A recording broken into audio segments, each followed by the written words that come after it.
in the music world they will be having down there. But before we get into that, let's bring on the legendary one because he is waiting on stage, got the guitar already tuned up, talking about King Solomon, and he's going to tell us about the morning time. Take it away, King.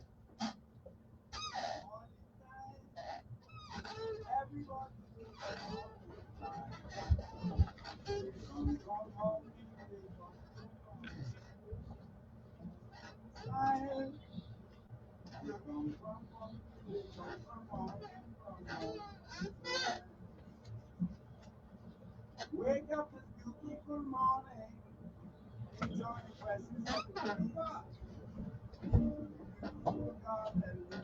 Tell me what's the balance. I hear the talk about morning time. Everybody wake up morning time. They come from mountain, they come from mountain, they come from mountain time.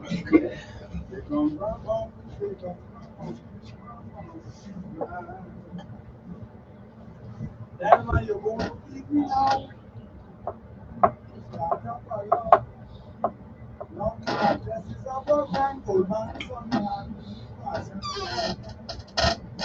Yes, you're moving back to the old man, but remember, morning time. Everybody wake up morning time. They come from up, they come from up, they come from outside. They come from up, they come from out, they come from outside. Baby, you must remember that you want to be calm.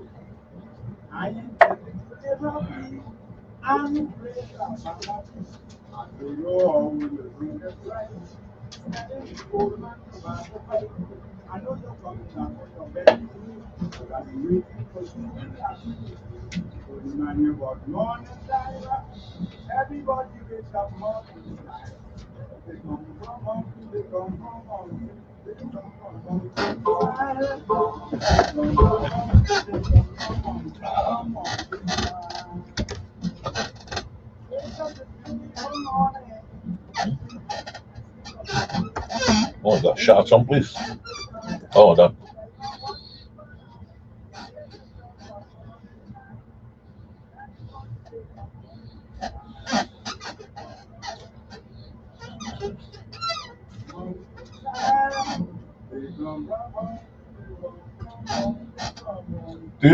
Inside. Oh yes, my son. They come from mountainside.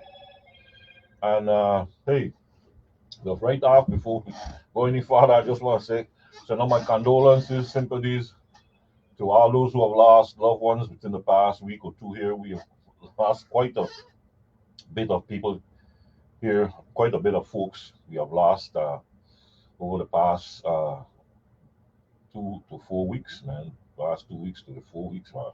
Quite a bit of folks we have lost. I can't get into all the names, but just send out my sympathies. Some of the people I knew very well.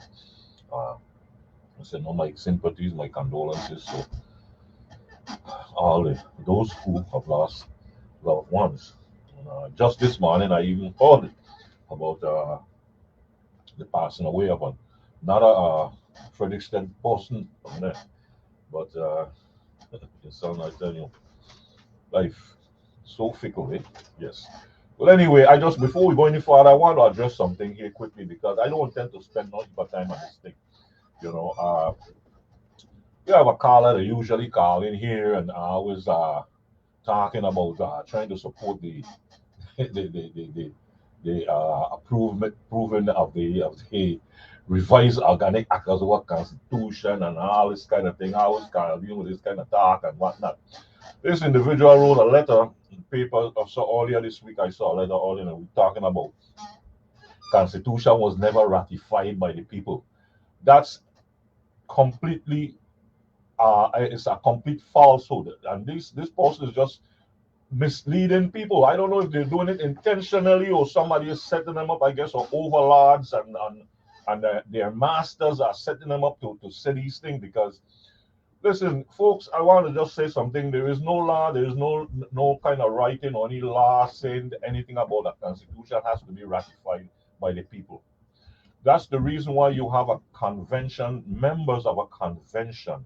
The members of the convention ratified the Constitution, the fifth constitutional draft. It was ratified by the convention members. Those are the people who are charged by law to ratify this constitution. And they did that. And then they passed it on to the governor, the ex-governor, who sent it on to the Congress. The people, the voting people of the public don't ratify any constitution. That is totally false. That's a misleading nonsense that they're telling people. Go back in history, when the United States adopted their constitution, the United States, the country, the United States of America, they didn't have everybody ratify any constitution. That is what the convention members are there for. They represent the people. You, the public, voted for members of this constitutional convention. They represent you. They represent the people. They ratified it. It was done in the United States the same way. All the people in the 13 colonies did not ratify any constitution. Totally nonsense. These people like to talk. Nonsense. They're going on as if ratifying a constitution here is like going and voting for a senator or governor. Completely different. These are two different things, people. You don't, ratify. It's not. You don't ratify no constitution by having the public make a vote. No, that's why you have convention members. They're the ones they represent the public. They're the ones charged with ratifying the constitution. They're acting as if they ratify this constitution thing is like voting for a senator or governor. That's pure nonsense. You mean a man could just come here 2 years ago and he gonna vote for a constitution for me? What kind of craziness these people like to talk? And they come and they write these things in letters in the newspaper. They come and they say these things on the radio, and it's totally false. Totally false and misleading. This person, listen, and I have to say, this person have lied to me already. Because I can remember this person telling me here and here about adapting and amending the Revised Organic Act. The Revised Organic Act is a federal document that was given to the people of the Bonanza by the U.S. Congress. We can't amend that. There is no way a territory is going to amend a federal document. Craziness. And when I brought it to them, they denied it. When I mentioned it to the person, they denied saying that. But I know they did because I heard it here on my show. I just don't want to go back in the tape. We keep records of these stuff. The radio station, we record all these shows. And all these things are recorded. And she wasn't the only one that said it to me. I heard somebody said up, but all of them backed away from it when they realized that people knew that it was nonsense they're talking. They all backed away from it. That same person told me here, I remember told me here that they registered as an ICM when they first registered to vote. And I heard that the same person turn around on another radio show and tell that radio show host that they registered when they first registered to vote, they registered as a Democrat. This is the kind of lies and art and the stories people come with. Now they're talking about the people didn't ratify the Constitution. Nonsense. Nonsense. No people don't ratify the Constitution. The members of the Constitutional Convention are the ones who do that. They are the ones that represent the people. You voted for them to represent us, to write the Constitution and to ratify it. The people, even right now, this thing is like you're voting for a senator or a governor. Jennifer, engineer.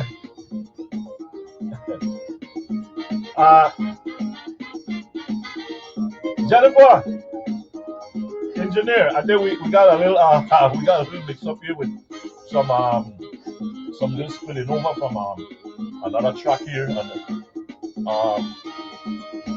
I see mothers holding their belly and fall. I can hear them, oh Lord, help my just before that, totally misleading about the people didn't ratify it.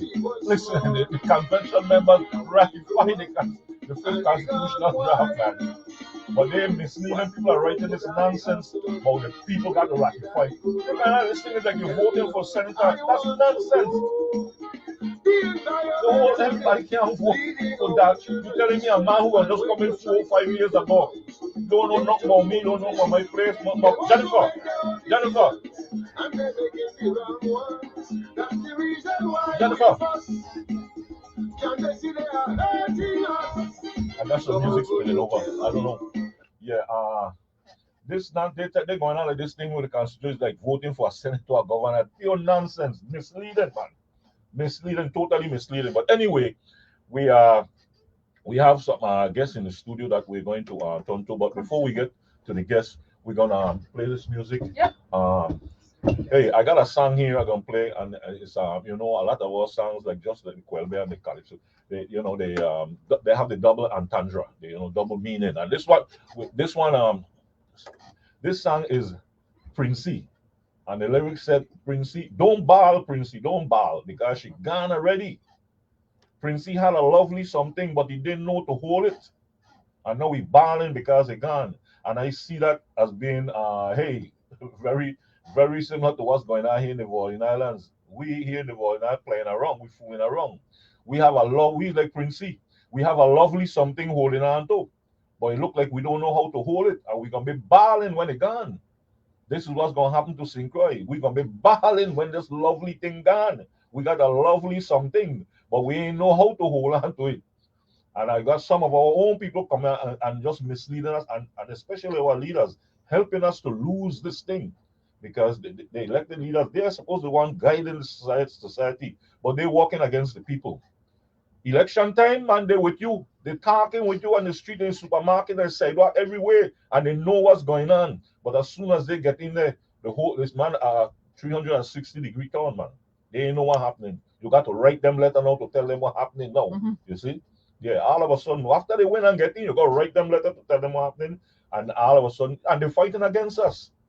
Again, with this thing with St. John. Listen, I agree with the people of St. John, do not give up any land swap. Because when those private people in St. John, when they lose their land, they can't get it back. And all of this is just a scheme to have the people of St. John lose their land. They lose a lot already. A lot of people in St. John had to move out, go to the States, go to other places to live because there's no way. And they want to just take away the little bit that is left from the St. Jonians. Our governor and our senators are all helping them with this nonsense about land swap. The Park Service, man, they got land there just sitting down, you know, feeding donkey and iguana and lizard and all kind of thing. Take some land and build a school. People in action, they tell you they want the land to build a nightclub or a supermarket or a gas station. It is for a school. The Park Service could give that land because, as a matter of fact, the Park Service is not the owner of the land. Technically speaking, the Park Service is only the custodian or the manager of that land. That land rightfully belongs to the people of the Virgin Islands. It don't belong to the Virgin Islands government. It don't belong to the Park Service. It don't belong to the federal government. It belongs to the people of the Virgin Islands, and in particular, the people of St. John. That should tell them we don't need a land swap. But anyway, I don't want to waste any more time because I have a guest here waiting on me and sitting down, and I invited him from last week, and we're going to get into some music talk. Of course, anybody who's calling, welcome to call and say what you want to say. It's a talk show, but we are going to be, we will entertain your conversations, of course, but we are going to talk a little bit about music because we have come to the conclusion that we have so many great artists, so many great musicians, great people in general here who go unrecognized by our people. We tend to forget quickly, and you know, and just want to put the past really behind. You can't always do that, man. You can, in order to know where you're going, you have to know where you've been. You know, in order to know where you stand now, you have to know where you've been before. And how you're gonna get there, you have to know where you've been in order to get there to the future, man. There's no future and there's no present without the past. We have to always understand that. But anyway, without any further ado, ladies and gentlemen, I want to introduce you to Mr. Lariel Gerard. Professionally, was known as the teacher when he sang calypso. Now it seems as if he has got now that craft for a little bit. He's more concentrating now on honoring some of our great artists. He's the one who has who actually came up with the idea of this music awards project that he has been doing for the past about 5-10 years. This will make 11. 11 years, imagine that. Yeah.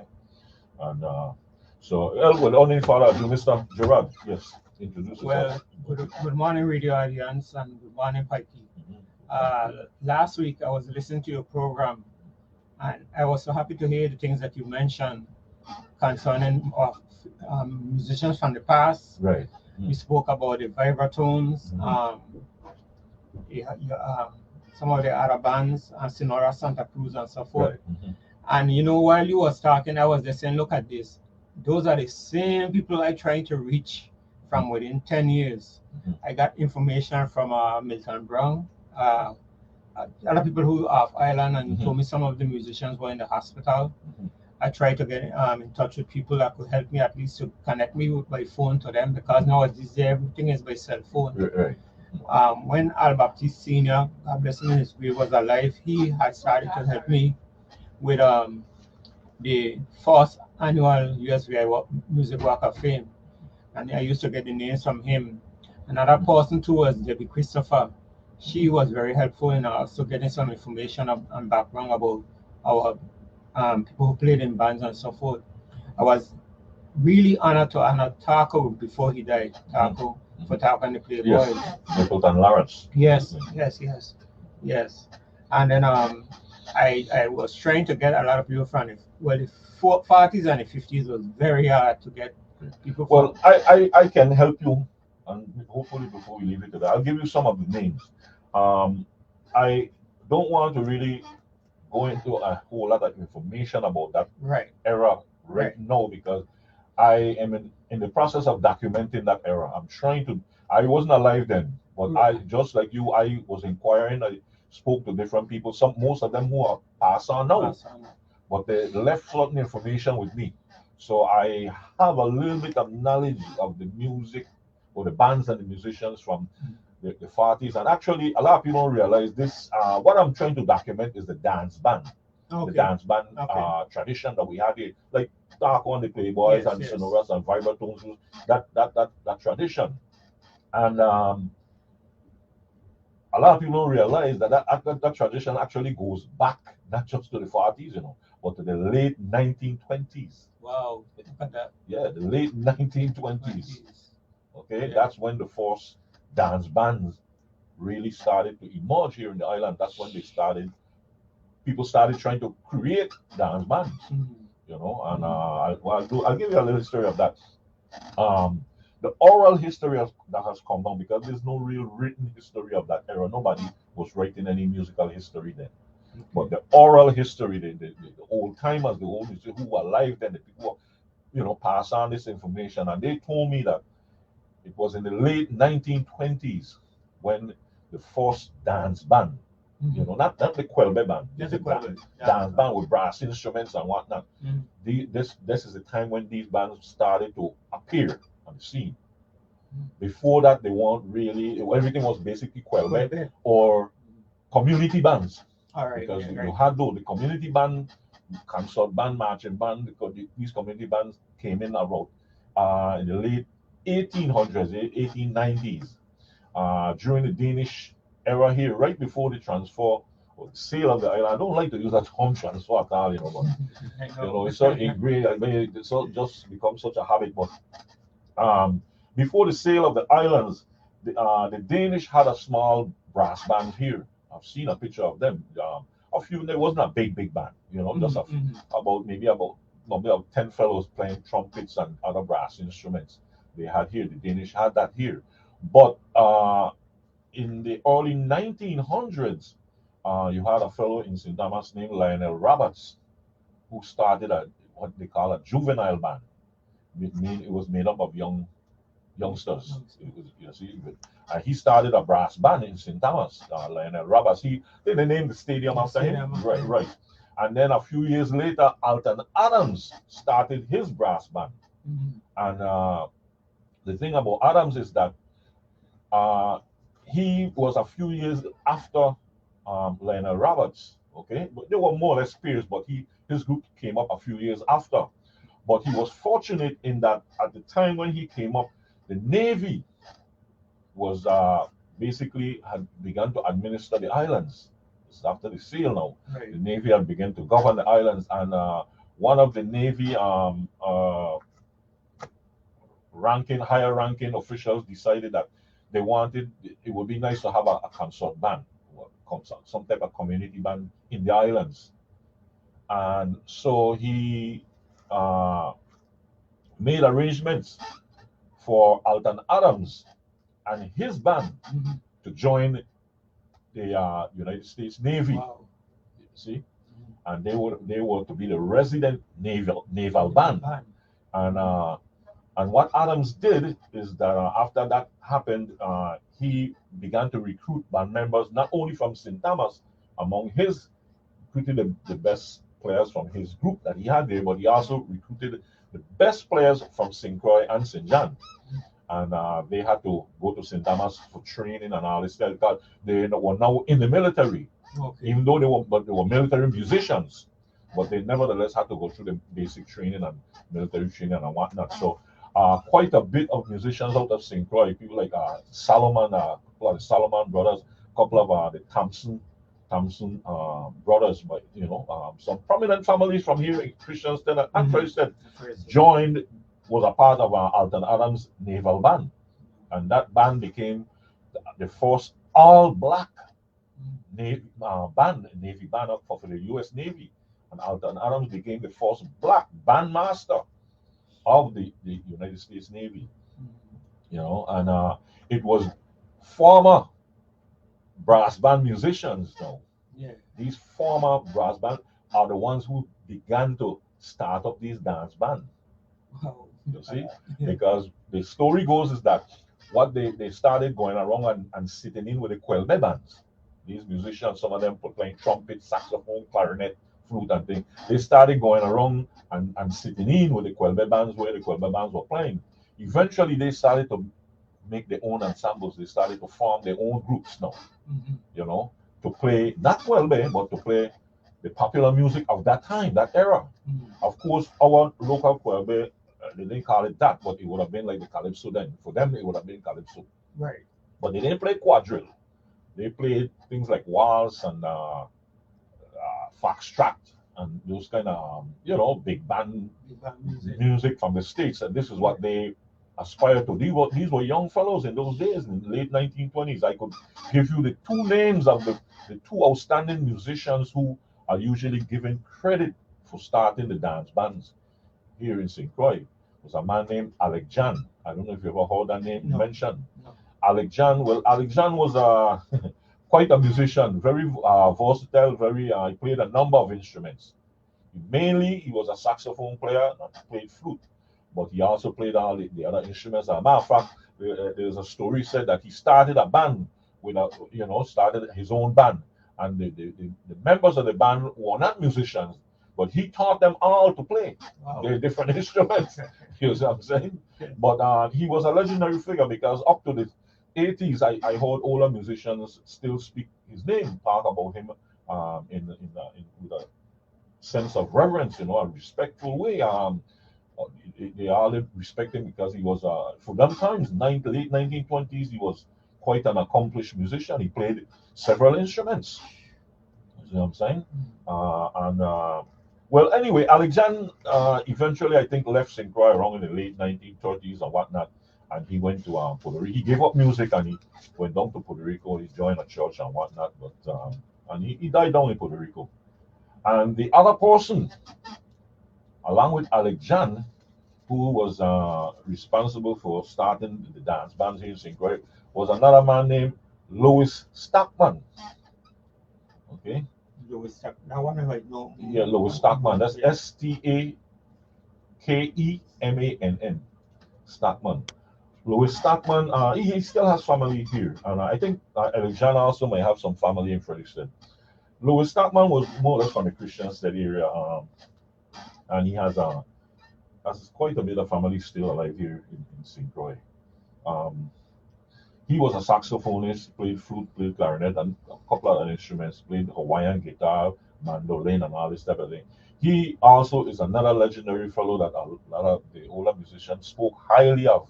I mean, Louis Stockman left St. Croix in I believe, the early 1930s, and he went to the U.S., he went to the States. and eventually he played with a lot of the big bands in the 1930s. Wow. One of the top big bands in New York City. You know, he played with, you know, Fletcher Henderson and those guys. These were big names in jazz in the 1930s. Fletcher Henderson Orchestra. I mean, to play in those bands that he played in, I mean, you had to have been a top-notch musician, able to read and music and everything, you know. And he played in those groups. He been in New York for about close to maybe 10 years. But unfortunately, the time from the story I got, the times he was in New York was during the Great Depression, 1930s. So around 1940, 39, he decided he had had enough of New York, you know, because I could imagine in those days it would have been pretty rough for a musician, especially a black musician. Yes. You know. And he returned to St. Croix. He stayed for maybe a couple of months, and then he went down to Puerto Rico because Stockman never did anything else but music.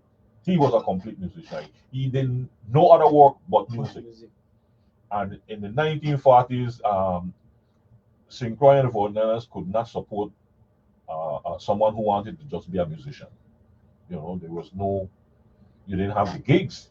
He wasn't going to teach, and there were no gigs where you stay playing every night or at least 3 nights a week. You could steady like that where you could make a living. And even when they played gigs, it wasn't no big paying money. Right, you know, in those days, he came back and he played for a short while with when he came back to St. Croix, there was a group named a Big Band, and they were reading music. I don't have it with me. I think don't have a picture. I don't think so, but you could see those guys sitting in front of the music stand and everything. You know, a band named the Mellow Swingsters. Wow. And I think it was a group that was started by Bill LaMotta. LaMotta from the LaMotta Brothers. Yeah, you know, because they were, a lot of people don't realize these fellows originally were from St. Croix. But what happened again, because of the musical situation, they moved to St. Thomas because St. Thomas was more commercial, more, you know, they figured. What's the name of the band again? The Mellow Swingsters.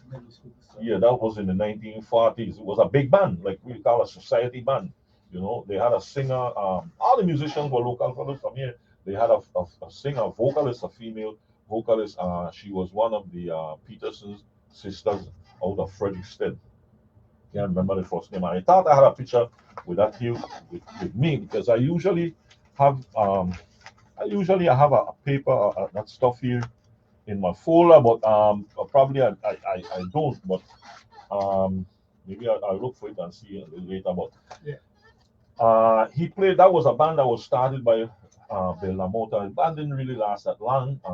Startman left and he went down to Puerto Rico, and he remained there until roughly around 1970, 71 is when he came back to St. Croix. And when he came back, he just came back to die, really, because he was in poor health at the time. Wow. He was sick at the time when he came back to St. Croix. He was very sick. As a matter of fact, from what I heard, when he went straight from the airport to the hospital. Wow, look at you that. know. Yeah. And there was Bill LaMotta actually wrote a nice little piece about him when he died. That's where I got some of my information from. Because Bill LaMotta, when he died, Bill LaMotta wrote a little piece and submitted to one of the newspapers, and he was lamenting the fact that very few people knew of him. You know, very few people even came apparently to his funeral and whatnot. But what happened, you see, Stockman was well known by a lot of the local musicians, and a lot of the local people knew him too. But he had spent so many years out of St. Croix that actually there were also a lot of people who just didn't know him. They may have heard his name, but they weren't really familiar because he had lived in New York for years, and then he came back and then just stayed in St. Croix for maybe a few weeks or a month, and then he moved to Puerto Rico. And he was in Puerto Rico all through the 1940s, the 1950s, through the 1960s. He came back around 70, and he died in 70, 71. And he came back. After he got back to St. Croix, he passed away within maybe a couple of weeks after he came back. You know, but he had been in poor health, and he had that rough life. You know, he had like unfortunately, like a lot of musicians, he was a drinking person. You know, he used to drink a lot. You know, so. But he was a well-known man and well-liked because I know people have told me when he would come home to visit to St. Croix, he would come by boat, you know. In those days was sailboat, and when the boat came in the harbor here in Christiansted Harbor, he would be blowing. He would give a concert from the boat, you know, a little concert, and you know, sometimes he played saxophone or something. He played his Hawaiian guitar, and people would gather on the wharf to listen to this man play his music, you know. And then when he came on shore and thing, you know, he visited his family, and he was the kind of musician like that, you know. He in those days we didn't call him bar, they call him rum shop. Okay, when he got in a rum shop, he carried his instrument with him. Yes. And even if he alone, he gonna blow. You know, once he put in enough of that booze and thing, and they start talking and whatnot, and he's gonna blow. He was that kind of a musician. From, you know, people have told me who knew him personally and was around in those days told me that's the kind of, he always was ready to play. You know, he was a real musician. You know. But yes, man, Alexander and Louis Stockman, those are the fathers or the pioneers of the big band who started the dance bands here in St. Croix. Today, most people have forgotten those names, but those are the fellows, you know, that were around. And then you have people that came up after them, a younger generation after them. I'll give you some of those names afterwards, but I just want to give you that foundation that goes back to the late 1920s. You know, and I think that tradition, I'm in the process of trying to document it, but I stopped at 1990. Okay. Because I felt that after 1989, 1990, you didn't find the dance bands anymore with horn players. That's true. Most of the groups are around today don't have horn players. Yeah. The synthesizer playing the horns for them now. You know, understand? And the music change up. You know, music change up, and the quality of the music and all has to me has just gone down. You know, Mandingo Brass used to bring in handsmen from Puerto Rico when they had the competitions for carnival. Oh, they would be to help them with extra hands, and they had a big hand section as it is already, because I played dances alongside Mandingo Brass in St. Thomas back in the day. You know, and they had a big hand section. You know, but yes, the whole thing changed up after around the 80s. You know, the Bonnie Flames came in and changed up the whole thing. They introduced the drum machines and the synthesizers that playing all the hand parts now and everything, and everything changed up. So I stopped my documentation up to about 90 after that, because here in St. Croix, Taco and the Playboy was one of the last big bands. Right. And they broke up, disbanded in the 1980s.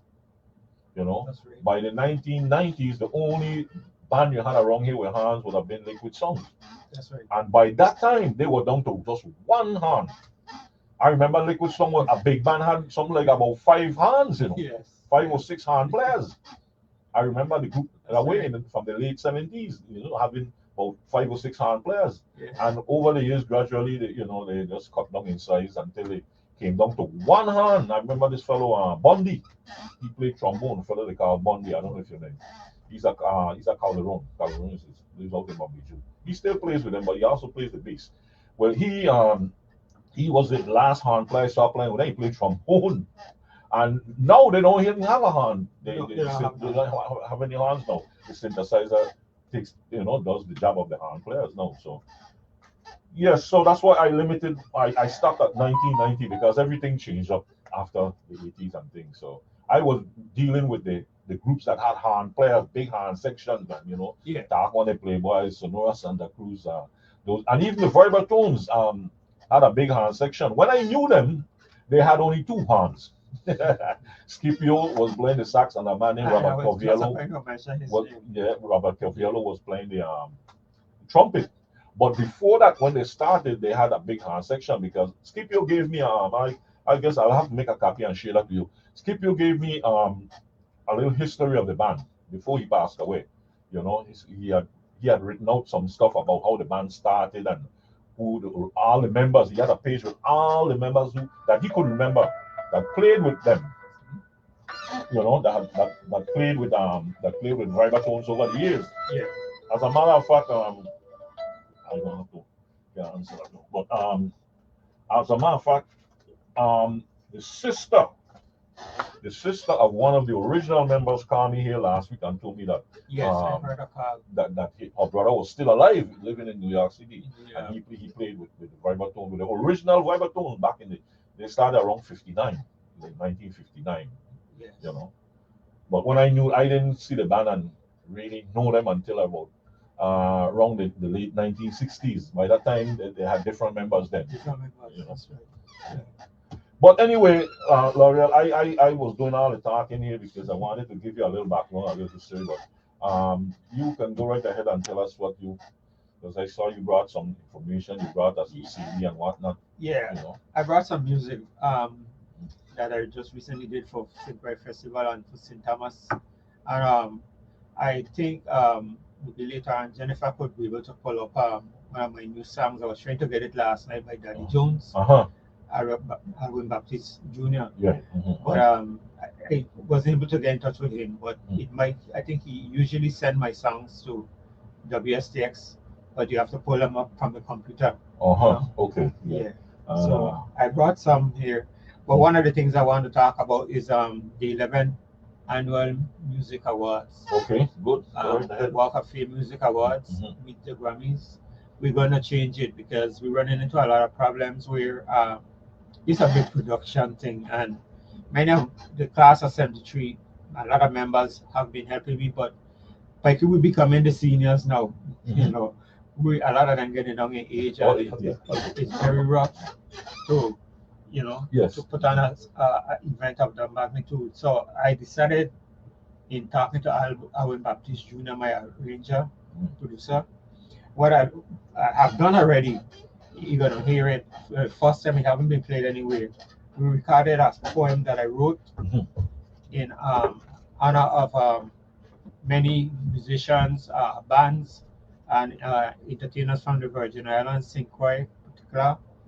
And we have Janet Rouse Cochran and Lorna Freeman is in the. Lorna Freeman from St. Thomas, Lorna Freeman Woodley.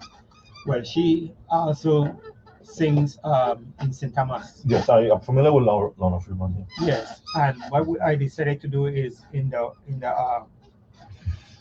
what I can do is I'll put that one on. First, yeah. Okay, well, while we do that, we'll take a station break. So when we come back, we'll have it ready to play.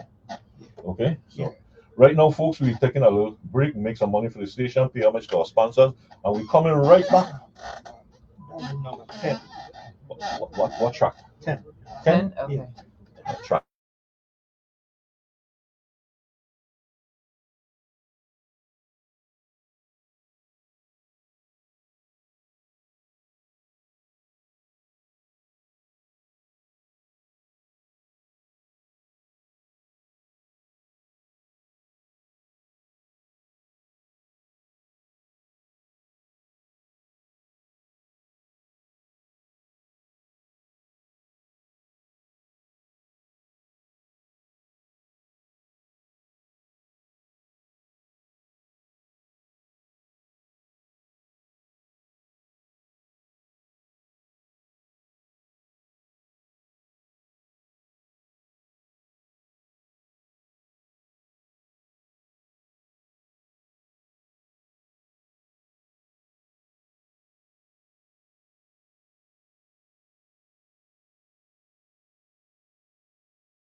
Yes, folks. Yes, and hey, we are back. We are back, and well, we are experiencing some technical difficulties. So, but we're gonna try to make the best of it, Mister. But anyway, let's go to the phone lines here and take this call. Yes. Good morning, Carla. Yes, Pikey, how are you today? Hey, man. I'm fine, man. I'm fine. How you doing? Good, good, good. I heard you was talking a while ago with someone about when synthesizers and them came into being. Yes, I have a guest here in the studio with me, Mr. Lariel Gerard. He used to be a Calypsonian, known as the teacher. Oh, okay, listen, good, Gerard, how are you? Hello. Yes, I listened to you. I think I was Bad Company. Was it Bad Company? Right. He featured a whole lot of your songs, man. You a bad fella. Thank you. Into political things and so forth, so on. If I may I ask your name, please? Yes, it was really nice. I really enjoyed that. Okay. Yeah, but Pikey, what I was saying is I thought that it might have been earlier than 89 when the Oh yes, Hans of course. Yes, and it was earlier than 89. I just used 89 as a cutoff point in my documentation. okay. Yes, Okay. but yes, it was earlier than 89 because the whole thing, like we said, we were laughing about it when Born in Flames, the band from Antigua, came in, and that was the early 80s, about 82 or somewhere around there, 82, 83 or somewhere around there, you know. Right. They spoil everybody this time. Yeah, but what about Born in Flames though? Are they doing anything? I haven't heard anything from them for a while, but I'm pretty sure they're still active. Yeah, the last time I was up there in 2019 in Antigua, they have Born in Flames and they have the original Born in Flames now. So They have two. two brothers have two. Yes, I keep Yeah. hearing this thing about original, yes. Yeah, the last time I seen them was in Antigua also. That's a good time ago. And then they done a little house there to play music in some little wood house and the whole thing part of the ground. They would have to practice stuff. Yes, This guy is crazy. may I ask you Yes, who I'm okay, speaking but to? Mikey, another thing I heard you Mr. Nibs, excuse me a minute. Mr. Gerard was asking a question. I don't think you heard it. Oh, I'm sorry, I didn't hear that. Yes, Mr. Nibs, could you tell me your full name, please?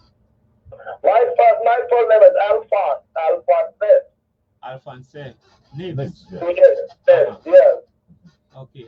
So wait, let me ask you something. The policeman, the former policeman over here, Charles Hollywood Nibs, that's your family? My youngest brother. Oh yeah. Look at that. Man, I know Nibs, I know Charles Nibs good, you know, man. Charles is a personal friend, man. He used to call him a show here a regular, you know. Yeah, man. My youngest brother. Yeah, man, I know Nibs good, man. Yeah, man.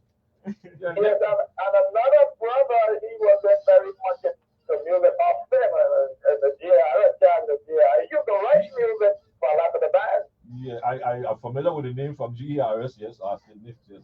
And you always tell me about him being very musical, but I didn't know of him but like that, but but you told me, yes. Yes, a trumpeter. Okay. Yeah, but I was going to say, Coviello. You mentioned the name Bob or Robert Coviello. That's a short Italian guy. Yes, he was a music teacher here in St. Croix for a good many years. Yes. Well, let me tell you, look how things have happened now. I remember in the Charlotte Valley High School where I graduated. I learned music under Uncle Herman Wallace. Right. Okay, I'm familiar with him too. Yes. Yeah, but we do a thing here like we like to push out elders who know music, and I mean Uncle Herman had his maybe he didn't have a full degree, rather a certificate from New York Institute of Music or something, but very well known a musician, but then they started to push them out and say, well, they don't have a degree, so they have to bring in degree people. Right. Well, listen, I know I had the pleasure of hearing this man play live one time, and I'm gonna tell you, he impressed me. He impressed me like hell. I tell you, this man was a master musician. I mean, the dexterity and the technique that he had on that euphonium, what you call the bombardini. Listen, he had the dexterity of a trumpet player. He had the dexterity and that technique and that come. I mean, he played that, man. He made that thing hop. I tell you, for such a big cumbersome instrument, man, he had that thing like man. He was playing like a trumpet, man. He was a master musician. He may not have had a musical degree, but the man was a master musician. Harman Wallace. Yes. Yes. Also, we call it, and that's where when I first went into the music class in the 7th grade, and I was there from 7 through 12, and I really wanted to play not a trumpet that I couldn't deal with. I loved the French horn, but for me the mouthpiece was too small. I wanted something bigger like a bombardine or a trombone.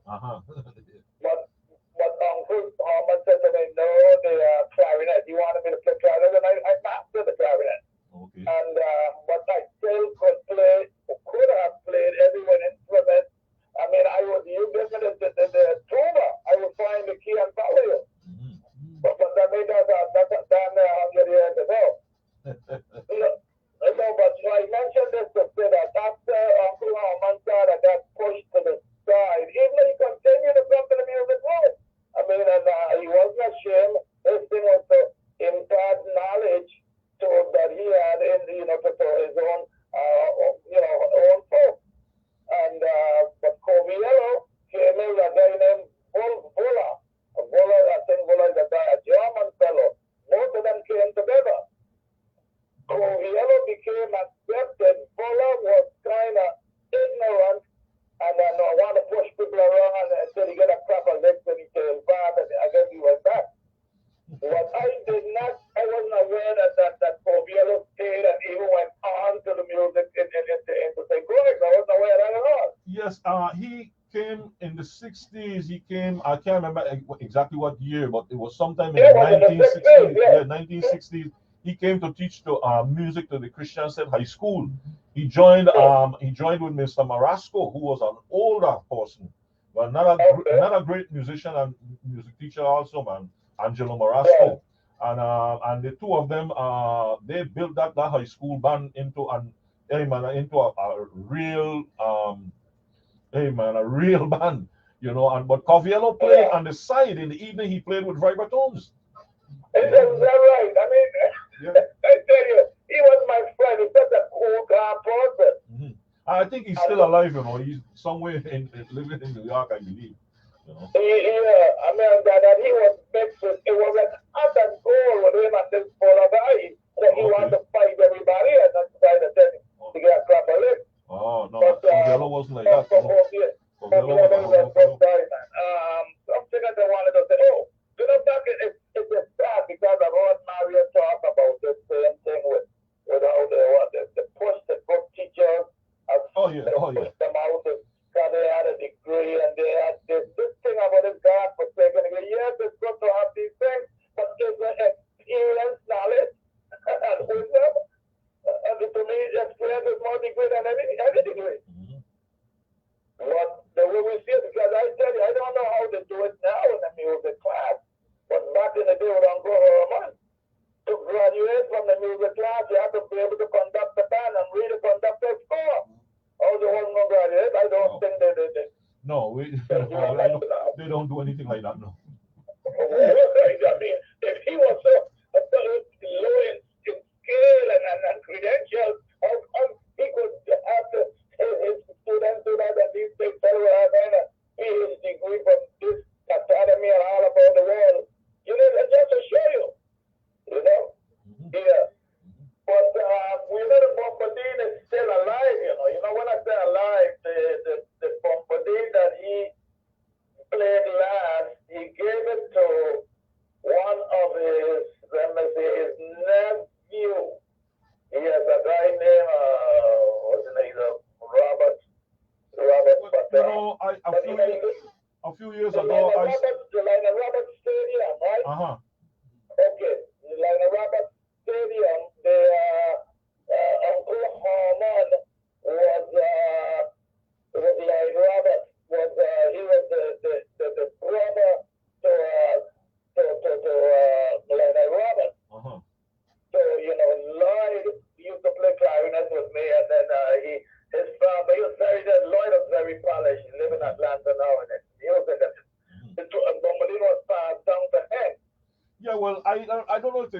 was him I spoke to, but a few years back, I spoke to someone on the show, and he told me that he had went and he had salvaged this some of the stuff from Herman Wallace, Uncle Herman, his instrument and stuff. Somebody had thrown them away on the dump, and he went and retrieved them and cleaned up the bombardine and all this kind of thing. I remember somebody telling me that, somebody out of St. Thomas telling me that a few years ago. Okay, but I know there's one guy, and he was a student of Uncle Herman also, but then afterwards, he came. At that time, I had already left high school, and he came into being as a music instructor, a guy named Trotman.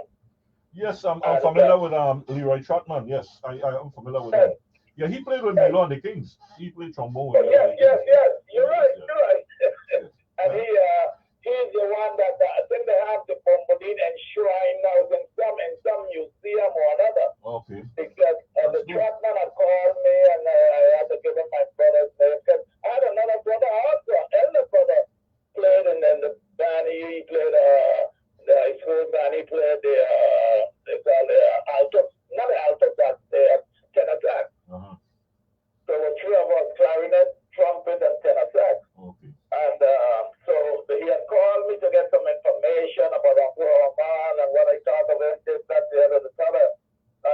Like I said, I got to call him to find out how the thing is going, because they were supposed to inhabit a shrine in a museum and start up digging up, Uncle Herman, all these good for nothing, wanted to just push aside. Anyway, Gerard, man, it's nice, and I don't believe I ever met you, but man, you had me rocking all the music. I thank you so much. Yeah, I think we may have some music by him. We're gonna play too. Man, from the thing. Yes, man. Okay. Engineer, when you get a chance, you can come in.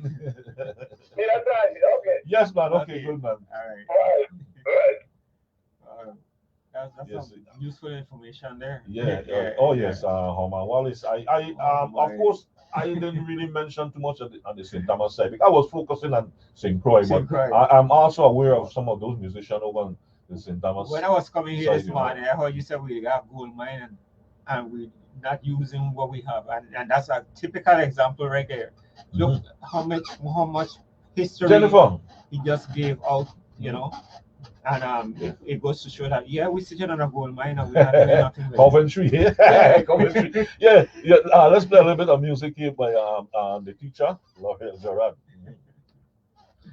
Yes, yeah, man. We're coming back. We're gonna give you some more information again, but right now we're gonna listen to some of the teacher's music. I hope we could get the CD to play. Okay, right. Yes.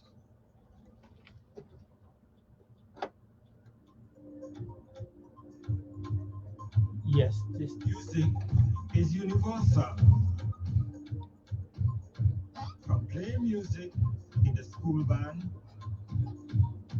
or the sound of quadrille music, calypso, soca, and party music in the U.S. Fair Islands. Music is universal. Who arranged your music? Alwyn? Yes. Junior? From my Why am I rude? songs, his lyrics, tempo, bass, clarinet, drums, saxophone, trombone, keyboard, guitars, organs. We remember the sweet music of Nick Friday and Jam Band. Music is universal. From Alwyn Baptist Sr. and Alwyn Baptist Jr., known as Daddy Jones and St. Croix, great musicians, great arrangers. Long live Daddy Jones and the crew, and Express Band. Music is universal. From the St. Croix Major X Marching Band, the songs of King Darby, and our songbirds on St. Croix, Janet Rouse Cochran, and on St. Thomas, Lorna Freeman Woodley. Music is universal. Music from the VI. Music is universal.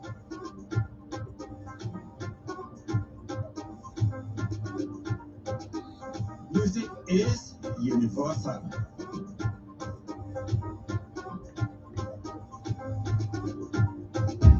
Music is universal.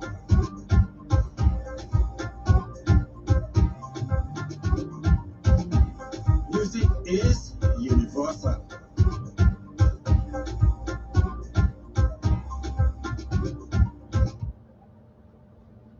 Yes.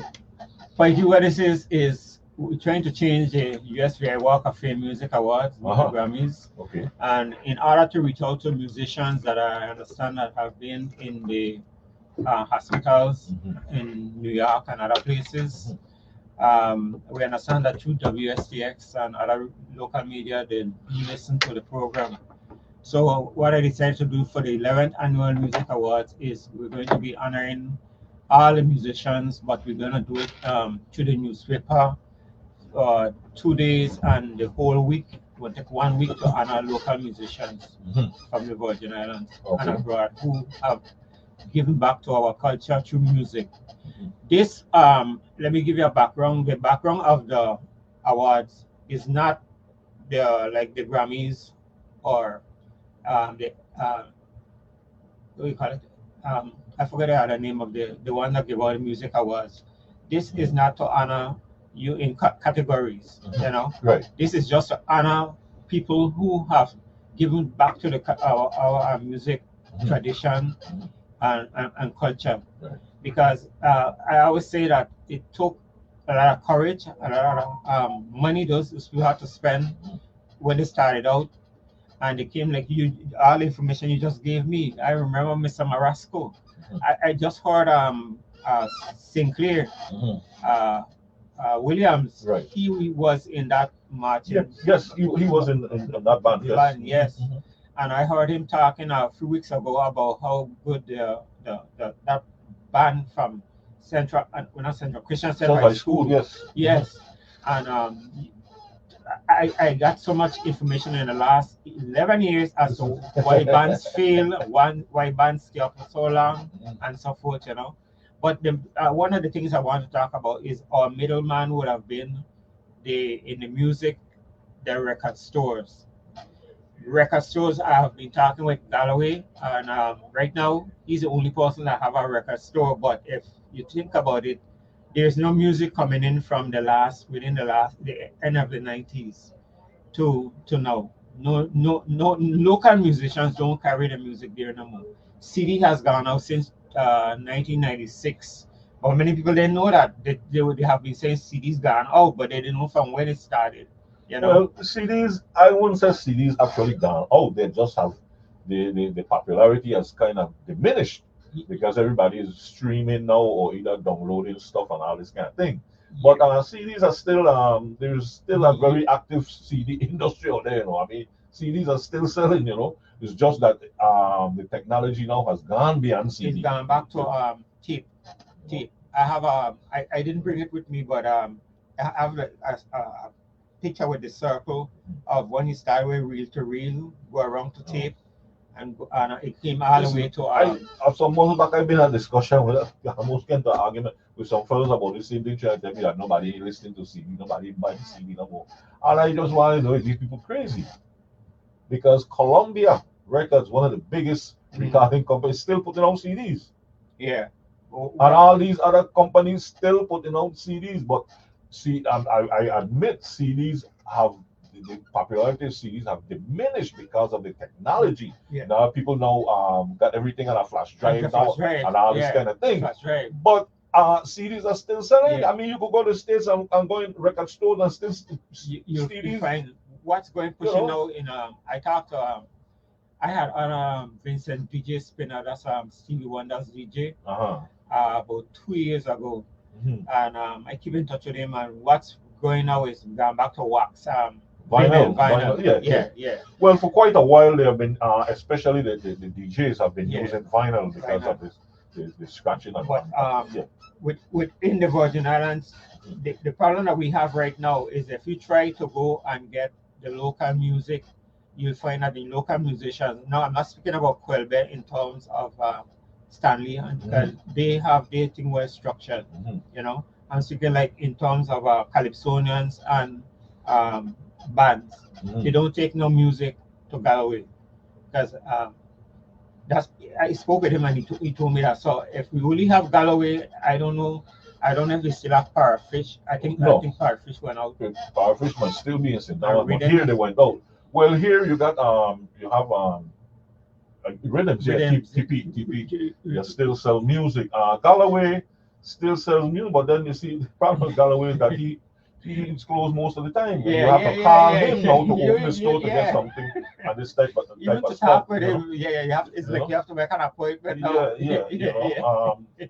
But that you see, but that's St. Croix, you know. That is only that's in St. Croix. You go other places, and you find record stores still busy, still it's closed in Antigua too. It is you know. I remember on the main street I have gone down there. Those stores are closed, and the one at the airport, I forgot the name of it right now. That have been closed for the last 4 or 5 years. Okay. Yeah. I used to go there. Bad Company was asking me to get some CDs and pick them up and bring them for him to sing for, you know. I guess we have a call here, so let's go straight to the phone lines here. Yes, good morning, Carla, and welcome. Yes, good morning, Copeman. How are you doing? Hey, not bad, Sally. How it is, man? Hey, not too bad. First of all, commend the guest for what he's trying to do. You know, we in the Brazilian, sometimes, years ago when I grew up, the Brazilian used to be basically one of the most advanced islands in the whole Caribbean. When I was growing up, people come from all over, musicians, Trinidad, all over the place, right? Now, somehow we have gotten so behind, and part of it comes from something you always say, Copeman. When we ignore our past, we ignore our history, we're young, we arm with our latest college education, and we come back and we think, well, we will run this place, and we ignore that rich treasure trove of history that we call Brazilian history, both written and oral. Everything that stems from standing on a foundation. Yes. When you don't know a foundation, you waste a lot of time, energy, and resources recreating, trying to reinvent the wheel for the most part. That rich foundation, that gold mine we have there, we ignore. I think that's one of the biggest problems with a lot of the country people are running things. Now you go to a place like Jamaica, Trinidad, they have a whole slew of very important awards that the whole society, the government backs, so Bob Marley will get the OM, the Art of Merit, or the OD, the Art of Distinction. I'm about the awards and so forth. They award to people like Lord Nelson, those kind of people. What we have. So that's why I commend the guests for trying to, dictate some of our musicians, some other honor and acknowledgement. But the government should have an entity, right? Using the weight of their resources and their authority should be behind this kind of effort. But anyway, you piqued my interest, Copeman. I don't know. I'm not familiar with Stakeman, right? I've also mentioned him before, but when you say you play with the Fletcher Henderson, Fletcher Henderson is one of the baddest ever. A question come out of the United States. Yes, man. In the 1920s and 30s, Fletcher Henderson was the top band in the United States, man. It's one of the baddest, man. I have them on CD, right? Yes. And then people like Prince and these guys, a lot of the stuff, the theatrics that you see with Prince, and now I don't want to let Prince, man, I can't remember his name right now, and do those kind of thing, right? They come right out of Fletcher Henderson.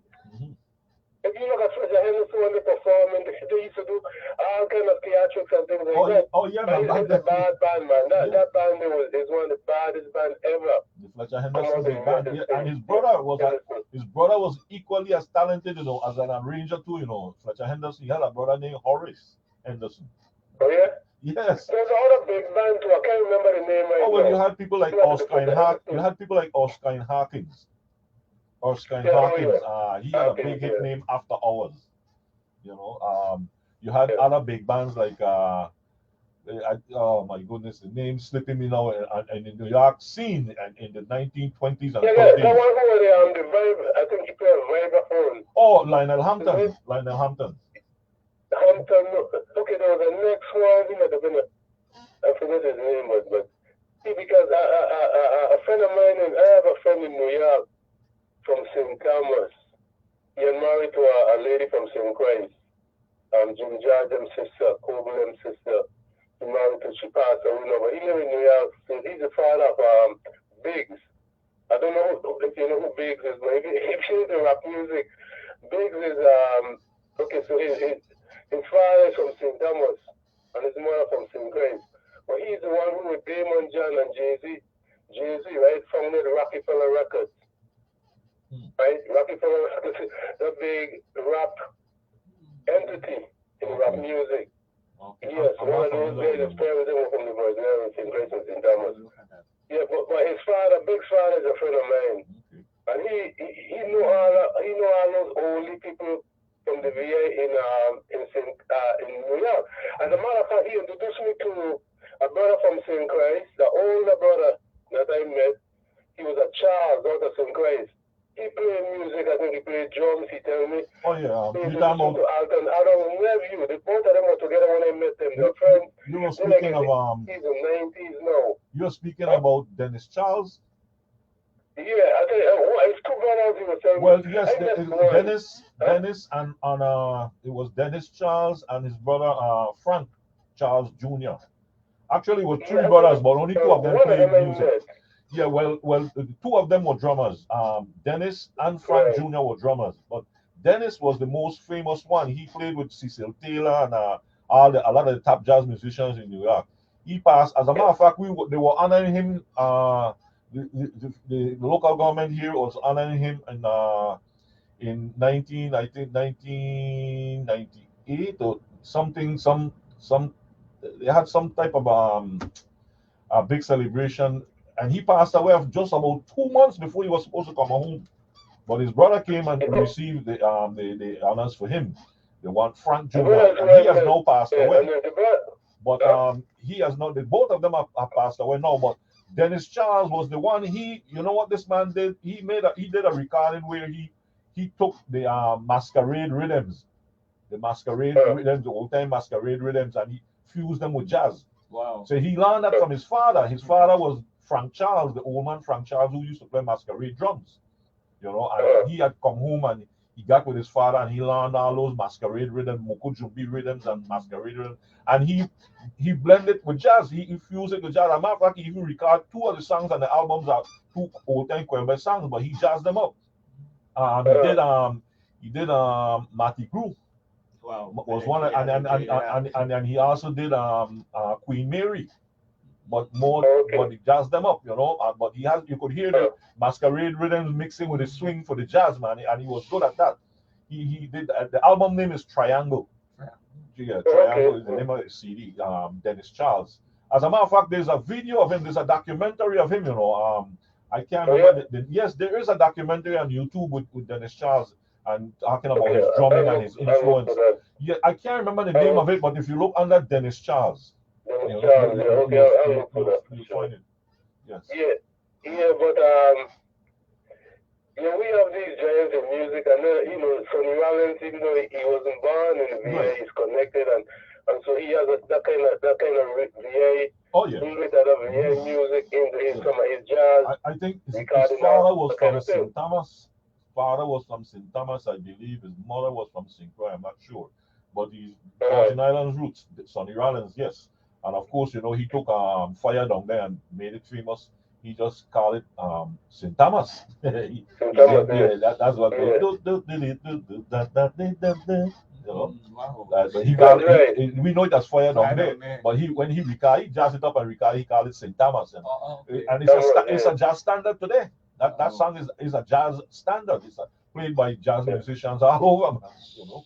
Yeah, one of the few calypso jazz standards. Yeah, Sonny Rollins. we have all this rich history, and you mentioned Mohammed Wallace, and as a classmate, him, and I guess doing music, so I know they came under his tutelage. Right. Okay. But I wasn't music yet, but I used to see. He taught at the high school, and I attended the high school, Charlotte Mali High School, Mohammed Wallace. Okay. He came back from the States, and he was teaching them sometime in assembly. Yes, he used to play the bombardine in the assembly in high school, sometime in the auditorium. Yeah. But yeah, he teaches a number of young souls who were taught by him. Then you mentioned Mr. Trotman, Leroy Trotman, Yes. right? That's Leroy Trotman. Yeah, I always say that the kind of research that you have done in St. Christ and St. Christ Music, man, is a similar kind of thing that Dr. Trotman has done in St. Thomas. Yes, and I've read some of his work. I've read some of the stuff that he published in the newspaper, and as a matter of fact, we both were we did a presentation together, on music, or now music down at was something that kind of symposium was held down at Country Day School, and Trotman was over here for that, and he did a presentation. He spoke about this other saxophone player out of St. Thomas. Oh my goodness. Richard? Not Richard. There was another fellow who played in New York too, played saxophone. And I know the name, just that sometimes you got so much in your mind that the name will come back. But he's a popular name in St. Thomas, a saxophone player. He's around the age of Lad Richards, them, and think to I just can't bring it. McClevity? No, not McClevity. No. This dude, he did a recording because not Roy Wallace. This fellow played saxophone. Conrad Hodge. Conrad Hodge. That's the man. Conrad Hodge. He even played. Trotman even played a recording. Conrad Hodge had done a recording of I think this tune "Girl from Ipanema." He had done a 45 recording of that. Yeah, because Trotman played it. I remember we were on that program together, and he played that recording of Conrad Hodge playing "Girl from Ipanema." I don't know where he got it from, but he had it. Leroy Trotman. Yes, I remember him. I met him that one time. But I've heard him play before. Years before that, he used to play for years with Milo and the Kings. Yeah, he played with Milo. Yeah, but so at some point, somebody, I guess, some courageous scholar will put all of this together, and like how that I forgot this lady name now, who did the music of Black Americans, which is one of the best Eileen Southern. Eileen Southern. Eileen Southern. Eileen Outstanding book, man. I have a copy of that book. Outstanding book. Man, that's a masterpiece, man. Oh, yes. That's a masterpiece. Yeah, but somebody will do that and music, right? Yes. That got to be done, because then you can compile all this stuff, because you have people like Bill Lamoto who are, these guys who are not only musicians, but they have written also. Yes, I've read one or two of his articles. Alden Adams. Yeah. I've seen some bad pieces written by Alden Adams, and music and the VA, both St. Christ and St. Thomas and that sort of thing. So we need at some point somebody to put all this stuff together. And you have the music of the VA, you talk about the community band music, the Queen, the popular dance band, because I know Trotman wrote about those bands with those Latino names that you had in St. Thomas. Yes, Trotman had wrote a nice article. Some years back, Trotman had wrote a nice article that contributed to the news, and he spoke about Conrad Hodge, he spoke about Lad Richards, he spoke about Randall Phipps, and a few other of those musicians back in the day, the dance band musicians he was speaking about. He even mentioned some of the community band musicians there in St. Thomas too. But he had written a fantastic article about that. I should have a copy of that article too. I think I have a copy.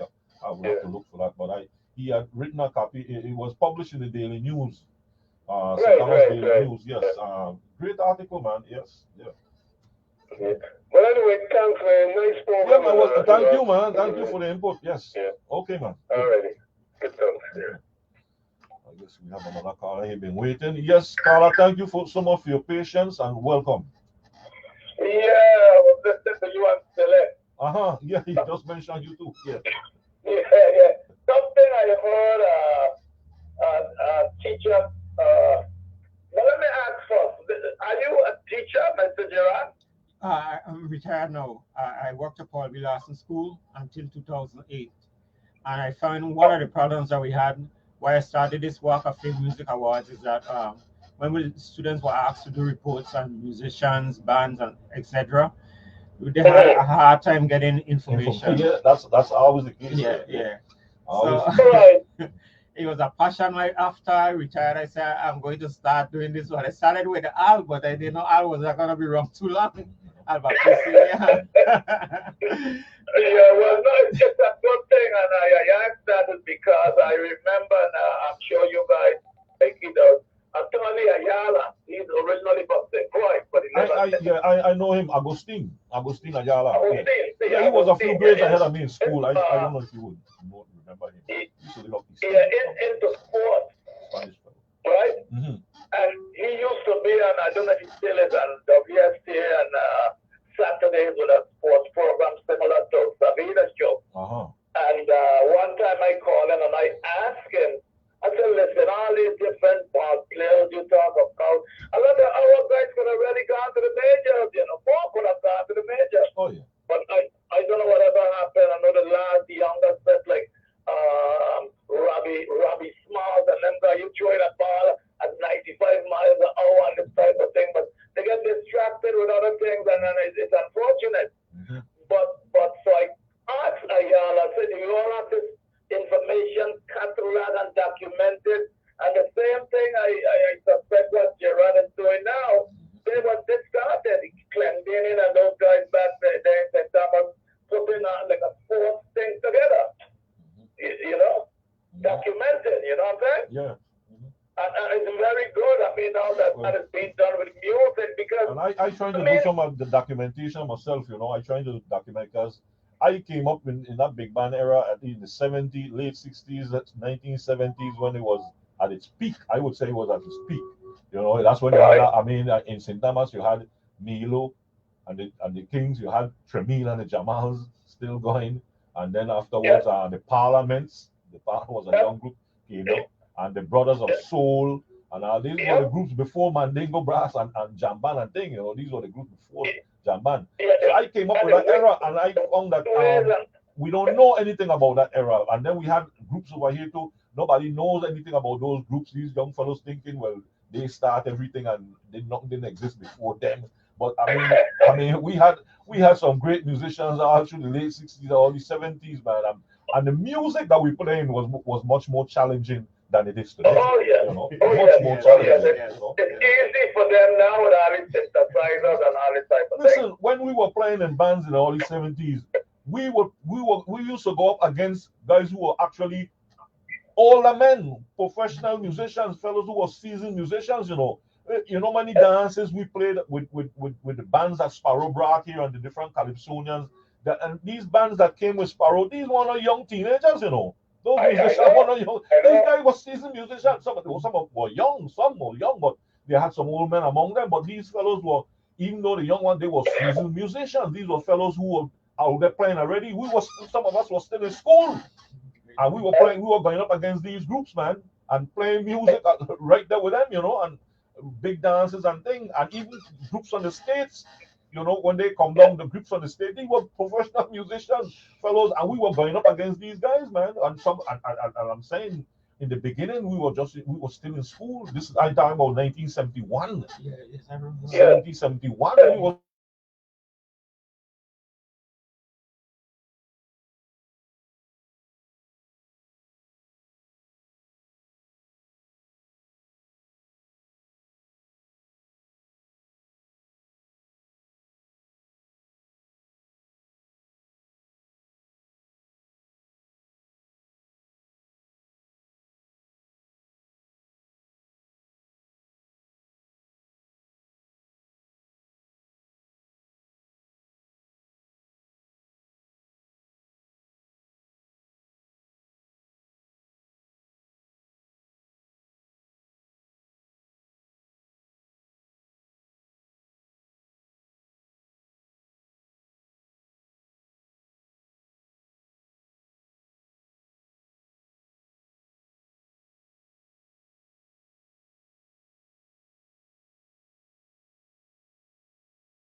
a keyboardist, very deep in jazz and this type of thing. Yes, man. Yes. Ron is a master. Ron. I know you got to make sure Ron we put all personally. of those people like that. I know Ron personally, man. And, Yes. but there's another young man in St. Thomas, and unfortunately, he had some health problems, and those health problems forced him to stop playing music. He used to play the trumpet, excellent trumpet player, but again, because of some health reasons, he had to give up playing the trumpet. A young man by the name of Dale Harrigan. Yes, I know Dale. Yes, trumpet player. And I met Dale when I was living in Baltimore. I used to go down to Washington D.C. to play with a band, and Dale was playing with the band already when I got there, and we became good friends. We used to hang out together and whatnot on Saturdays when I go down to D.C. But Dale was an excellent trumpet player, and he came to St. Croix a few years back before he had stopped playing, and he played some gigs. We had a series here named Wine, Women, and Song, a music concert series that was sponsored by a singer named Claudette Adjoa Hines. She used to sponsor this series, Wine, Women, and Song. Yeah, and she invited Dale over one year, and he came over. I think we have it on tape, So this Harrigan would be the one related to Wang that died? I don't know if he's related to Wang. Harrigan. I don't know. Okay. I really don't know. But Dale played with the Parliaments. Was very good too. He was very good. Okay. Well, Dale was one of the trumpet players. I knew him just surfacely from back in the early 70s, but I got to know him personally much later. But back in the early 70s, he was one of the trumpet players. He was one of the trumpet players with the Parliaments band. Oh, look at that. Yes. He and this fellow Harley. The two Yes, of them Harley used to be a marshal. Yes. not him, the younger brother. Not the marshal. The thing is, they're younger than me, and they would have played music with my brother. Yeah, well, this younger brother also played with Nilo and the Kings. I can't remember I can't remember his first name, but he's a Harley, and the marshal is his older brother. I think he is. Huh? I think it's Raymond Harley. I really can't remember his first name. I think is the marshal name. Isn't the marshal Raymond? I really don't know. I just got that boy Harrigan. But anyway, that's younger brother. They were the trumpet players. He and Dale Harrigan were the trumpet players in the Parliaments band. I remember that. Yes. Yeah, but all of them guys very polished. I mean, it's sad to hear that Dale had fallen sick. I wasn't aware of that. Yes. But he's still in St. Thomas. He's in St. Thomas. He's in St. Thomas. Yes, he is in St. Thomas. He's been there for quite a while now, for a number of years. After he was in the army band and thing too. He had played with the army band after he left Howard University. I think. Oh yes. My brother still went to Howard. I left my Howard together. Yeah. Oh boy. He was studying when we played together in DC. We played in the same band together in DC. He was studying music at Howard University at the time. Okay. Yeah. Marsvin too. Marsvin was there. Marsvin David was there. He was also there studying. That's where I met Marsvin. That's where I met Marsvin also. He was studying music at Howard at the same time too. Howard University. Yeah. Okay. Yeah. That's some good thing. That's good. Keep up the good work. You Pikey. Okay. Yeah. Okay. All right. Good. Very much. Yeah. Let's see here. Oh. Yes. Good morning, caller. Hello. Okay, I guess not. We have a call. I thought we had a call on one, but it got hung up. Or that was a mistake or something. Anyway, well, listen, Lariel, we slowly run. This will always happen. We're talking music. We're having fun talking music. No problem. Time always run out in the sun. But any last words you want to give? Yes. At least I was glad to get the audio portion of the poem that I wrote. Okay. That what we're gonna do is that will be able to extend very far through on radio. Okay. I'm gonna get back in touch with WSTX when it's coming to June, and I'm putting up together the Walk of Fame Music Awards. Okay. So I'm gonna get in touch. Line 2. Okay. All right. Let's interrupt. Take a call here. Yes. Good morning, caller. Welcome. Yes. Greetings. Samantha Lynn. Hey, Dr. Yates, how you doing? How you doing? I'm fine, man. I'm fine. Good to hear your voice, man. Yes, yeah, I just returned from Ethiopia. Wow, yes. Uh-huh. Yeah, and I am so thankful to the Creator and my ancestors for giving me the opportunity where I can, you know, travel to that part of the world, which is the eastern part of Africa, and experience the algorithm of the people over there in comparison to what's happening in the West. Okay. Disfortunately, the American media, they don't show you the real true Africa. Yes, You know, they're not interested in that. Anything is a propaganda, any little violence, anything, then they can put it on the news. And they give it this impression that there's big war in Ethiopia. And you know, when I returned, traveling from Addis Ababa to Istanbul, Turkey, and then coming through here to the first of all to New York, then I had to make a connecting flight from New York to Reagan Airport with the DCA, it's in Virginia, and then Miami. Here it's a long route to get home, which is ridiculous. However, people have been asking me, you know, what you just gonna be doing? How many people got killed in the wire? And then I said, what war? What are you talking about? You know, and then the thing about this is, I always tell people, anytime the USA gets on their horn and try to demonize Africa or the Caribbean by always talking about some country, like for example, Haiti. The name of the country, as you're aware of, is Haiti and not Haiti. What they hate me for? You know, they like to say Haiti. What do you hate the people for? It's Haiti, H-A-I, or it's spelled Haiti. And actually, the name Haiti is not a French word. It's not an English word. It's an indigenous name of the people. It's supposed to be an Indian word. Go ahead. You say something? Yeah, I was saying it's supposed to be an Indian word. No, it's not in England. No, it's not English. No, not English. An Indian, what we call the Indian people, the no, Native American. It's not an Indian word. Indian from India. That means, they know Indian word. Indian from India. They know the Indians here. That's other lie. Well, let me put it this way. It's a Amerindian word, okay? No, Amerindian means American Indian. That's what the coin that's what to call a hybrid fabric term. All right. Okay, Mr. All right, Mr. However, if you say an indigenous word, I can go with that. Yes. Yes. It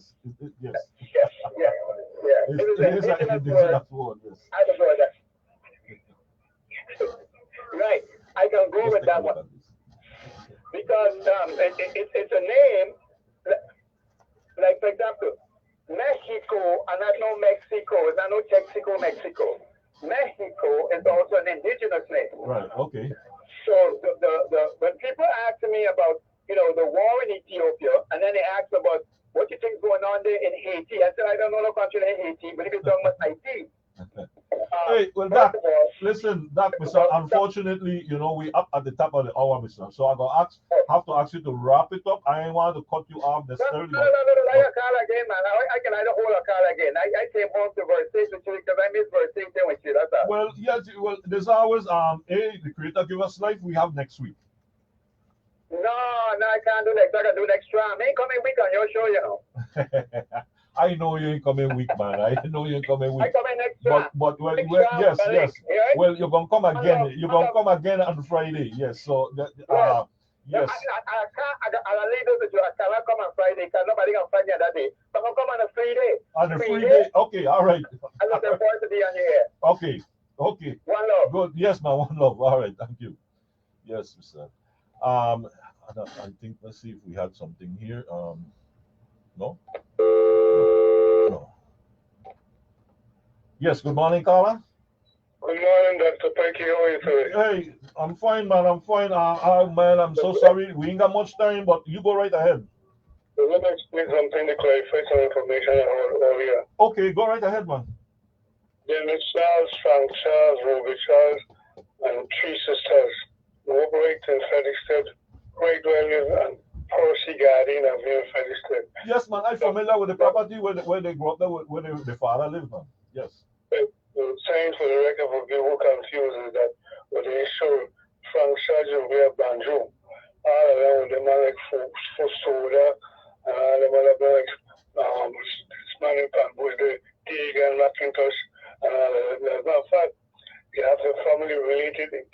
Southern Galilee related to the Gerard. Remember Gerard, the police have been there? I remember the police Gerard. Yeah, I think we have a relative of his right here in the studio. All of them are related to Frank Charles.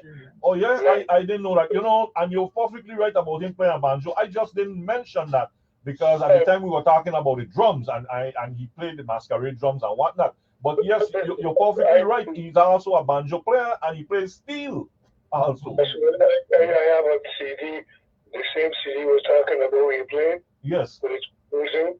And what I did, I write up on it, but I just want to put the record and kind of straighten it out so we don't zigzag too much. So they could know that Frank Charles Jr. and you had Dennis, you had Robio Rose, a younger one. All they went to school with me in Frederickston. Yes. I thought over 8 years I walk around here in Frederickston. So that's why as a matter of fact, they had an older brother, and I was in communication with him up to last year. You know, I hope he's still alive. I haven't spoken to him recently, but the older brother Sylvan, and he sent me some books. As a matter of fact, because you know he's a big music fan. You know, he didn't play an instrument, but he was into the music. You know. Yeah, but the fact they wasn't showing again to put it to a Pan American, they put them on a plane, and then they said, "No, what is who will make them up there?" But I'm saying the documentary is there.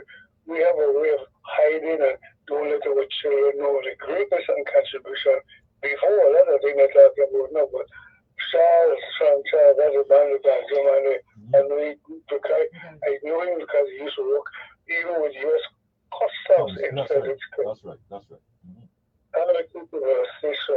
Mm-hmm. Yes, man. Thank you for that. Okay, thank you, boy. Yes. Mm-hmm. Yes, folks. When we at past the top of the hour, and this always happens, son. When we're having a good time talking music, we never have enough time. But hopefully we could continue again some other time. Yes, yeah. we could get into this again. But basically, I wanted to bring in because we're into Virginia History Month. Yeah, it fit right in. Yeah. So, and a good friend just texted me. Yvonne Westerman told me to yes, I know. Hello. I know Yvonne. Yes, I know. That's Llewellyn's daughter. Yes, but I know Yvonne well, man. Yes. Yes. Yeah, she's listening. Yes, Yvonne, how you doing, man? Stay well, man. Nice to hear from you. Yes. Pikey, in the short time, I've learned so much, you know. Well, folks, man, we got past the top of the hour. Like, no, listen, my engineer got a big stick there holding over my head for me to come out the ear. It's like, make a room for Brother R to come in here, Mr. Rana. But listen, man, another day we will continue to talk. I could talk about this music all day, man. I mean, because there's so many people. There's so many people, and like what Bob said, we don't recognize a whole lot of them. You know, we just don't recognize a whole lot of them, and we tend to forget, man. Tend to forget so many great people. I mean, from Charles Brothers was just one set out of Frederickston, but you know, there was a fellow named Paul West, a bass player, jazz player in New York City. His mother was very straight from here in St. Croix, Miss West from up hillside. Paul West worked with the Jazzmobile in New York City for many years. I don't know if he's still alive. And then you had another bass player named Victor Gaskin. He passed away a few years ago in Frederickston. He came back to live here, but he was born in New York. His parents were from St. Croix. He was born in New York and played with all the top jazz players, man, for years. I have records with him. He played a number of recordings. He retired from music, came back here to live down in Wim, and he got sick. He passed away. But there's so many, people with Virgin Island roots and connection, and Virgin Islands themselves who did great things in music, man. And we just forget about these people to some. But anyway, listen, I gone over too much now, and folks, we just want to say, hey, we want to thank you for listening, and for all those who gave the input, thank you. And hopefully we want to have you have a safe week and weekend until we meet here next week for some more around the table here with your host, Dimitri Pikey Copeman. Want to say good morning, stay safe, stay well. And thank you, Radio Adam.